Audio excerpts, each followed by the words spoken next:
মাননীয় স্বরাষ্ট্র মন্ত্রী একটি বিজ্ঞপ্তিতে বলেছেন, যে ব্রিফিংয়ে বলেছেন, যাতে আমরা যারা আইন শৃঙ্খলা রক্ষাকারী বাহিনী আছি, আমরা যাতে চাঁদাবাজদের একটি লিস্ট তৈরি করি, যেটা আনবায়াসড লিস্ট তৈরি হবে, এবং এই লিস্ট তৈরি করার পরে এই লিস্টের আওতাধীন প্রত্যেক অপরাধীর বিরুদ্ধে আইনানুগ ব্যবস্থা গ্রহণ করা হবে এবং বিন্দুমাত্র ছাড় দেওয়া হবে না। সে লক্ষ্যে কিন্তু র্যাপিড অ্যাকশন ব্যাটালিয়ন আমরা আমাদের কার্যক্রম পরিচালনা করছি, আমাদের গোয়েন্দা নজরদারি চালু রয়েছে, এবং আমরা এই তালিকা তৈরি করছি যেটা একেবারেই আনবায়াসড হবে, এবং যারাই এই তালিকাতে থাকবে আমরা চেষ্টা করব অতি দ্রুত তাদেরকে আইনের আওতায় নিয়ে আসার জন্য এবং এই জঘন্য অপরাধকে দমন করার জন্য। ধন্যবাদ। আছে র্যাবের জন্য, র্যাবের যে 15টি ব্যাটালিয়ন সারা দেশে কাজ করে যাচ্ছে নিরলসভাবে, এই 15টি ব্যাটালিয়নকেই সম্মানিত র্যাব ডিজির পক্ষ থেকে নির্দেশনা দেওয়া হয়ে গিয়েছে এবং তারা তাদের কাজ অলরেডি শুরু করে দিয়েছে। খুব শীঘ্রই নিশ্চয়ই আপনারা এর প্রতিফলন দেখতে পাবেন, আশা করছি ইনশাআল্লাহ।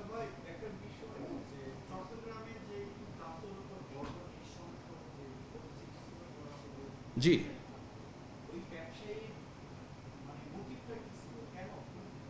এটা পূর্বশত্রুতার জেরে আমরা যখন এই তথ্যটা, আসলে বিষয়টা কিন্তু ঘটেছে অতি সম্প্রতি, এবং ঘটনা ঘটার 48 ঘন্টার ভেতরেই কিন্তু আমরা আসামিকে গ্রেফতার করতে সক্ষম হয়েছি। তো এই স্বল্প সময়ের ভিতরে আমরা প্রাথমিক জিজ্ঞাসাবাদে যতটুকু জানতে পেরেছি যে এখানে দুই গ্রুপের মধ্যে বা দুই ব্যক্তির ভেতরে পূর্বশত্রুতা ছিল। এই পূর্বশত্রুতার জের ধরেই অপরাধীরা জানতো যে ভিকটিম এই পথ দিয়ে যাবে সকালবেলা, তাই তারা সেখানে ওত পেতে অপেক্ষা করেছিল, এবং এই গ্রুপটা তার পথ রোধ করে তাকে সেখানে আক্রমণ করে, এবং এই জঘন্যতম অপরাধের তাদের নৃশংসতা এতটাই ছিল, তারা ধারণা করে নিয়েছিল যে ভিকটিম মারা গিয়েছে। সেই হিসেবে ভিকটিমকে ওখানে ফেলে রেখে তারপরে তারা সেখান থেকে দ্রুত পালিয়ে যায়। তো সেই যাকে গ্রেফতার করা হয়েছে তার কাছ থেকে এখন তথ্য সংগ্রহ করার চেষ্টা করা হয়েছে, কিন্তু আপনারা জানেন যে আমরা যেহেতু সরাসরি তদন্ত করতে পারি না র্যাপিড অ্যাকশন ব্যাটালিয়ন, তাই আমাদেরকে আসামি ধরবার পরপরই নির্দিষ্ট সময়ের ভেতরে এটা থানায় হস্তান্তর করে দিতে হয়।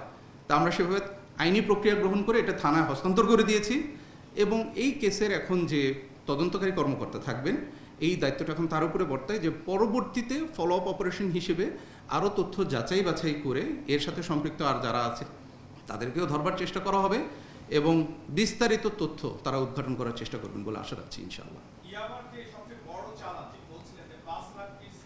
জি ভাই, জি,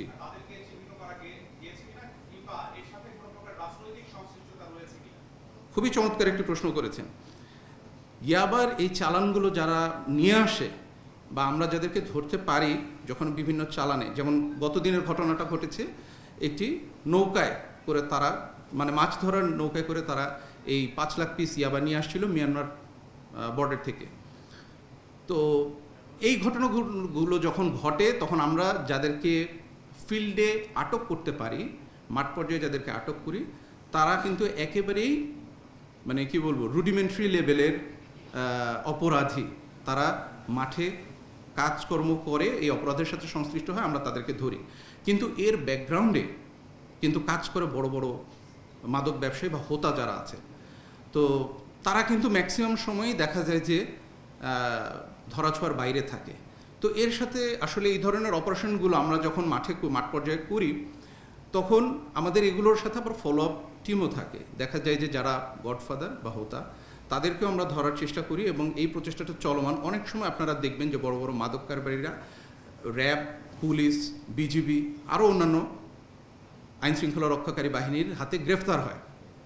তো এই তারা কিভাবে গ্রেফতার হয়, তো আমরা যখন মাঠ পর্যায়ের একজন আসামিকে গ্রেফতার করতে পারি তার থেকেই তথ্য নিয়ে পরে আরও যাচাই বাছাই করে অন্য কার কার এর সাথে সংশ্লিষ্টতা আছে সেগুলো খুঁজে বের করে তখনই আমরা বড় আসামিদেরকে বা মূল হোতাদেরকে এর পেছনে গ্রেফতার করতে সক্ষম হই।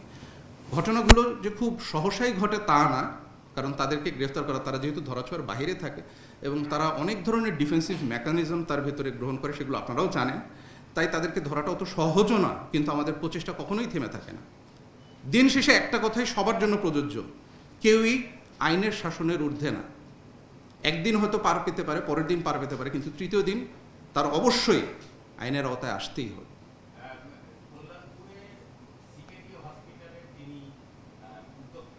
জি,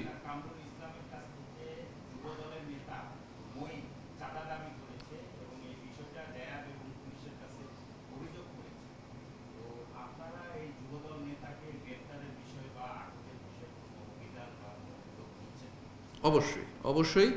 এইটা আসলে আপনার তথ্যে হয়তো একটু সংশোধন আছে, সেটা হচ্ছে প্রাথমিকভাবে এই অভিযোগটা গিয়েছে পুলিশের কাছে এবং তারা এটা নিয়ে যাচাই বাছাই করছে। এবং বরাবরের মতন বলি, যখনই এই ধরনের তথ্যগুলো আমরা পাই, সাথে সাথে কিন্তু র্যাবের গোয়েন্দা দল এবং র্যাবের যে সংশ্লিষ্ট আভিযানিক দল, তারা কিন্তু হাতে হাত দিয়ে বসে থাকার আসলে আমাদের কোনো সুযোগ থাকে না। আমরা ছায়া তদন্ত তাৎক্ষণিকভাবে শুরু করে দিই। তাই এক্ষেত্রে আমাদেরও যে ছায়া তদন্তের কার্যক্রম সেটা চলমান আছে। কিন্তু যখনই আমি সবসময় আপনাদেরকে বলি যে অভিযোগটাই সবচেয়ে বড় না। একটা অভিযোগ আসতে পারে, কিন্তু সেই অভিযোগ আসলে পরে তার সাথে সাথে যাচাই বাছাইয়ের যে প্রক্রিয়া, সেই প্রক্রিয়া চলমান থাকে। আমাদের সেই যাচাই বাছাইয়ের প্রক্রিয়া চলমান আছে। আমরা নিশ্চিত হলে অবশ্যই অতি দ্রুততম সময়ে অপরাধীকে আইনের আওতায় আনতে পারবো ইনশাআল্লাহ। এই মুহূর্তে তালিকাটা আমার হাতে নেই, আমি পরবর্তীতে আপনাকে জেনে জানাতে পারবো ইনশাআল্লাহ।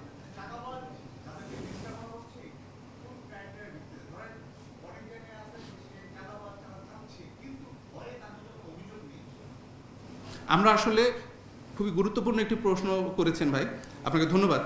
কারণ আসলে চাঁদাবাজদের কিন্তু অনেক রূপ থাকে। শুধু মোটা দাগে আমরা অনেককে চাঁদাবাজ বলি, কিন্তু চাঁদাবাজির বিভিন্ন স্তর আছে এবং আমরা কিন্তু সবগুলো নিয়েই কাজ করছি।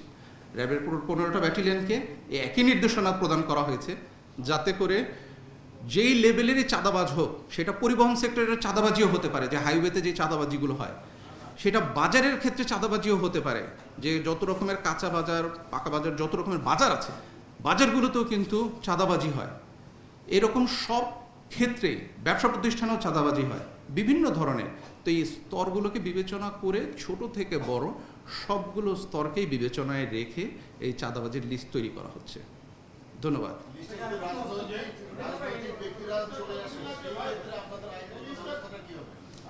আমি আগেই বলেছি আমার উত্তরে যে যেই লিস্টগুলো তৈরি করা হচ্ছে, এই লিস্টটা আমাদের কাছে নির্দেশনা এসেছে যাতে আমরা আনবায়াসড, আমরা কোনো রকমের বায়াসনেস যাতে আমাদের ভেতরে না থাকে, আনবায়াস একটা লিস্ট প্রস্তুত করার জন্য বলা হয়েছে। আমরা সেই লোক কাজ করে যাচ্ছি।